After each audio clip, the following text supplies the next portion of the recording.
morning children. Yesterday I explained you the summary of the vulture and the great spirit. मैंने आपको summary दिखाई थी of this beautiful story.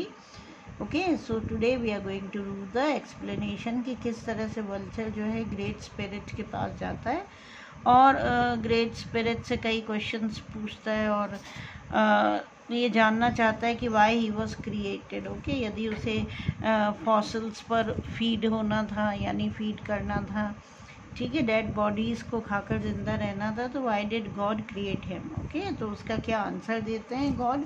It's a beautiful story. Now this is a story from long ago back in time when mother earth was young and beautiful. अब the writer he says कि ये story है बहुत पहले की story है. When mother earth it was very young and very beautiful. Mother earth was really beautiful. Okay, it was a time not long after the great spirit had finished his work when the creatures he had placed here could still meet and talk with him freely. और कहते हैं writer कि वो समय था when mother earth it had created the living beings. Okay, beautiful earth mother earth ने create करा था, जहाँ पे क्रीचर्स भी बना दिए थे, लिविंग बींग्स बना दिए थे. और वो लिविंग बींग्स जो थे वो ग्रेट स्पिरिट से, ठीक है, I just want to I am sorry, great spirit ने मदर अर्थ को बनाया था. ग्रेट स्पिरिट कौन हो गए? भगवान. उन्होंने मदर अर्थ को बनाया था. बहुत ब्यूटीफुल और यंग थी हमारी मदर अर्थ, और उस पर क्रीचर्स भी प्लेस कर दिए थे मदर अर्थ पे, लिविंग बींग्स भी बना दिए थे.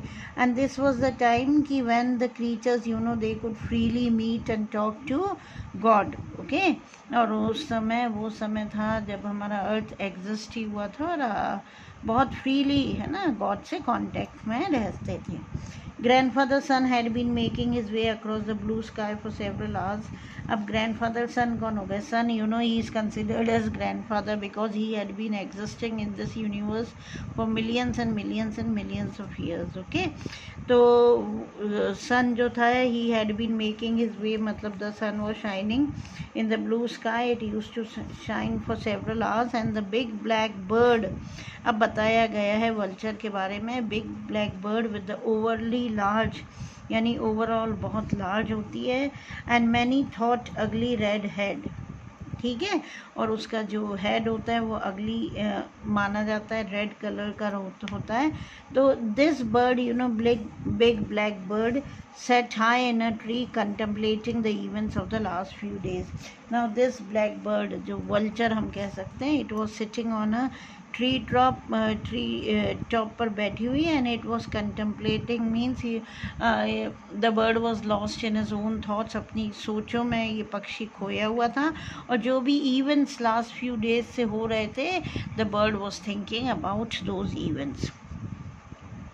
Finally he decided this is all much too complicated for me to figure out on my own. अब जब वो events जो last few days के थे उसको contemplate कर रहा था, उनके बारे में सोच रहा था, तो finally he thinks कि it's really complicating for me to come to any conclusion. Okay, he failed to understand all these things. उनको figure out करना, उनको समझना उसके लिए भारी पड़ जाता है कि ये सब क्यों हो रहा है, कैसे हो रहा है. तो वो क्या डिसाइड करता है बेटा? वो कहता है I must see the great spirit and ask him. I must go and meet God and I am going to ask him.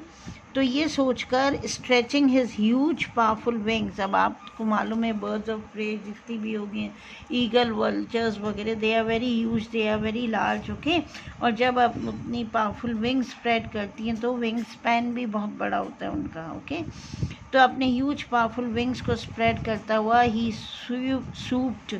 सूपिंग is moving rapidly. Okay, बहुत स्मूथली फ्लाई करना, है ना, सूप होना, फ्रॉम द ट्री, यानी fly करता हुआ he came downwards and caught the wind that blew up and high into the sky. Okay, तो down the tree वो आया, और फिर विंड के साथ, है ना, जो विंड ब्लू कर रही थी ऊपर ही ऊपर, उसके साथ even he started flying high up and high, higher and higher and higher into the sky. ऊंचा ही ऊंचा वो उड़ने लगा, और स्काई में बहुत हाइट तक ही जस्ट फ्लू.